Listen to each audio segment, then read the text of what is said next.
Друзья, всем привет! Вы на канале Радости и приятности своими руками. Я приветствую всех вас. И сегодня я предлагаю мастер-класс по пошиву символа 2022 года тигра. Я уже шила одного тигра. Вы можете посмотреть, у меня есть уже выложенное видео на канале. Но в данном случае я буду шить большого тигра. Это тигр-аксессуар, тигр-предмет интерьера, скажем, такая игрушка, подушка на диван. Для его создания мне понадобится ткань. У меня в данном случае ткань для мебели, для обивки мебели, вот такого желто-горчичного и светлого цвета. Также потребуется небольшой кусочек фетра и нитки мулины для того, чтобы вышить ротик и глазки тигру. Выкройку я сделала сама. Я вот нанесла эскиз, как вы могли видеть. И по этому эскизу я создала такую выкройку. Выкройка большая. Она у меня даже не помещается в кадр. Но я для вас специально ее сфотографировала. И вы можете переснять с экрана и также шить себе такого же тигра. Либо же в этом размере, в истинном размере, либо же можно ее будет уменьшить и сшить тигренка поменьше. Ну, кому как захочется. Сейчас я наношу выкройку на ткань. Обратите внимание, что выкройку тела и выкройку головы я скалываю вместе и наношу единым целым на ткань. Вот такое нестандартное решение я решила использовать в этом тигре. В общем, посмотрим, что у меня получится. Обязательно оставляем отметочки, где будем крепить ушки, и отметочки, где оставим незашитое место, для того, чтобы тигра вывернуть и уже через это отверстие его набивать. Все, приготовление, выкройка нанесена на ткань. Можем отложить пока это в сторонку. И сейчас я займусь тем, что буду выкраивать детали из светлой ткани. Это детали носа, детали рта и детали глаз. Ну, здесь все просто. Накладываю выкройку, обвожу и вырезаю. Также следует подготовить полосочки из фетра для того, чтобы уже начать сшивать детали.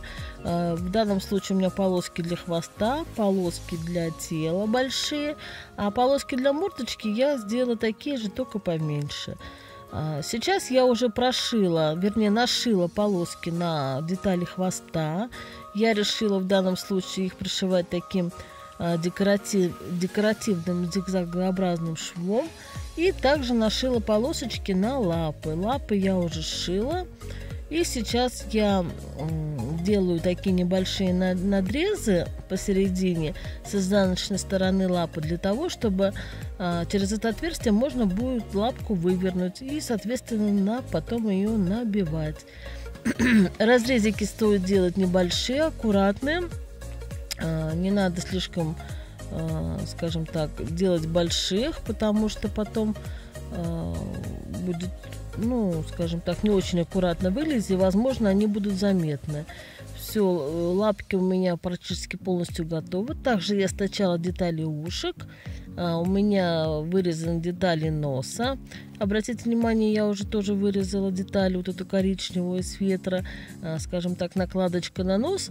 И сейчас я ее пришиваю к этой светлой части, для того, чтобы она плотненько сидела. Это мне нужно для того, что когда я буду пришивать уже на машинке, фетр никуда не уехал, не поехал, и все было аккуратно и ровно.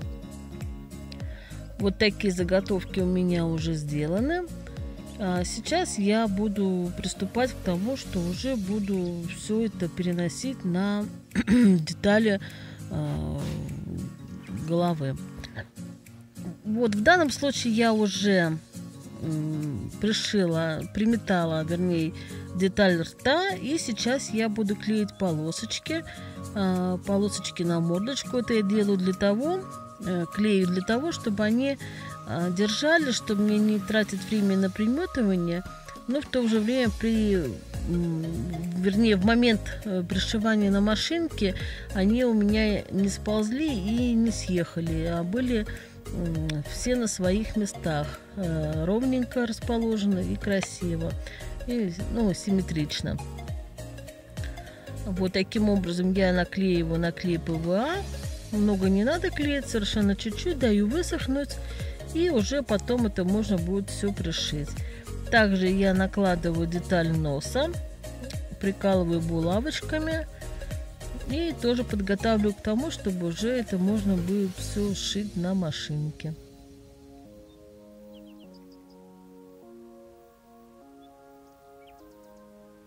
Обязательно нужно выровнять по центру, чтобы нос был ровно по центру, чтобы все было красиво и симметрично. Все, я уже все это дело приметала. Посмотрите, как получается. Все очень красиво, ровненько, ничто никуда не поехало. И я могу дальше продолжить свою работу. Теперь нужно взять детали глаз. Хочу сказать, что эта ткань мебельная, она очень сыпется. Для того, чтобы у вас были ровные красивые края, не бахромились, обязательно их нужно по краям обмазать клеем ПВА, что я, собственно говоря, и сделала.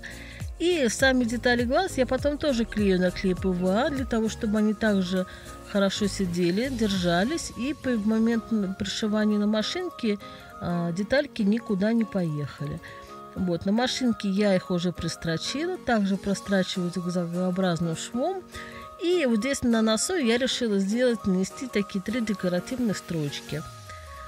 Также я сшила ушки, сшила хвост, и теперь, собственно говоря, перехожу к финишной прямой, начинаю сборку тигра. Прежде чем начать стачивать детали между собой, обязательно нужно вложить ушки на свои места, вот по этим меточкам, которые я сделала карандашом. Вкладываем ушки.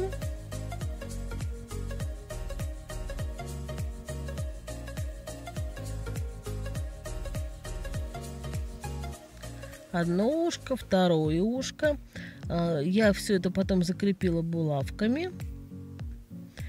И сейчас настало время вложить также хвост.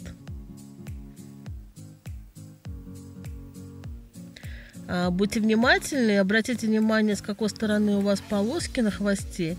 Эти полоски должны быть лицом, скажем так, к спине тигра. Ну, в данном случае у меня, потому что хвост у тигра справа, и важно правильно хвост разместить. Теперь также, как с полосками на мордочке, я поступаю с полосками на теле. Также приклеиваю их на клей ПВА, выравниваю по линеечке, смотрю, чтобы все было ровно и симметрично. И, собственно говоря, мне осталось все это дело притачать. Опять перехожу к машинке, все это дело притачиваю. И вот уже, скажем так, тигр практически готов, можно сказать. Я все сметала, все сшила. Сейчас я обрезаю лишние припуски на швы, оставляю где-то по 0,5 сантиметра. И очень важно не забыть сделать надрезики в области шеи тигра, для того, чтобы когда мы его вывернем, эта область была красивая, без всяких складочек, и не было никаких заломов. Вот это очень важно. Не забудьте это сделать.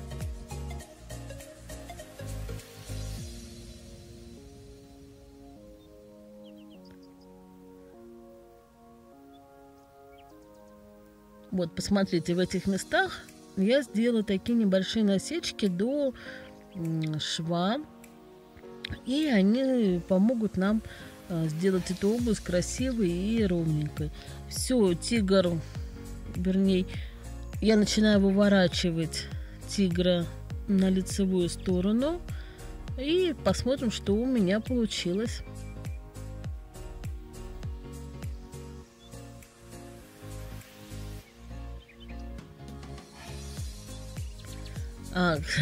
Хочу сказать, что преимущество работы с большими игрушками, с большими деталями, это, конечно, оно на лицо перед маленькими, мелкими. Очень все легко выворачивается, без всяких затруднений. И работать, конечно, с таким объемом, это, конечно, такое удовольствие.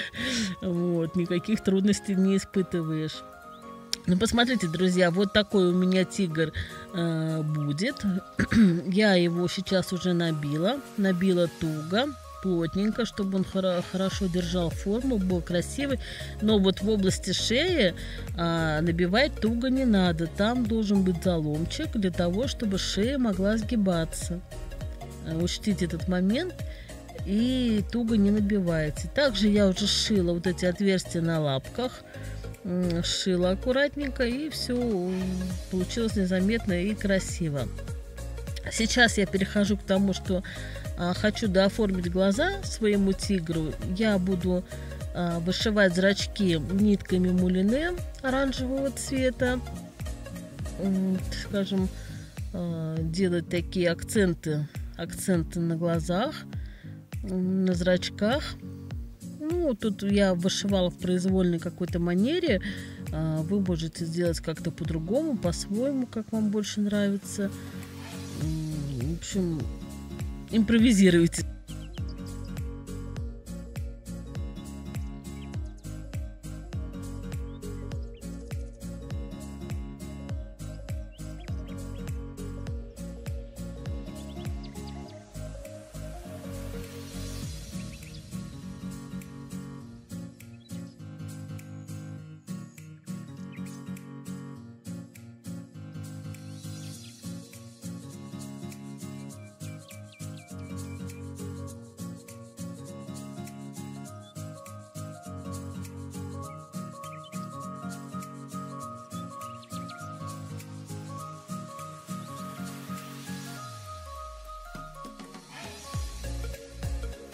Ну, вот такой зрачок у тигренка получается.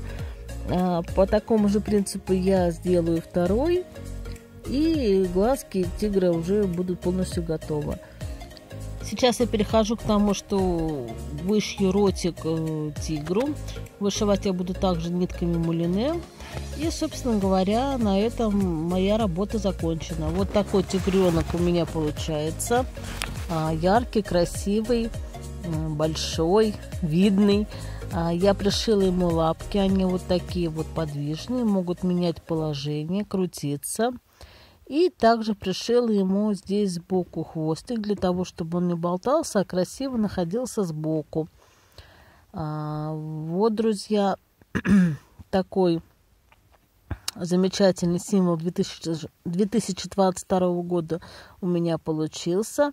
Надеюсь, что кого-то вдохновлю на создание тоже такого же тигра. Мой тигр будет подарком на Новый год одному моему родному близкому человеку. И очень надеюсь, что он принесет ему удачу. Друзья, если вам был интересен и полезен мой мастер-класс, если вам понравился мой тигр, то подписывайтесь на канал, ставьте лайки, оставляйте ваши комментарии. Также рекомендую посмотреть, кто еще не видел другое мое видео про другого тигра. И до новых встреч. Пока-пока.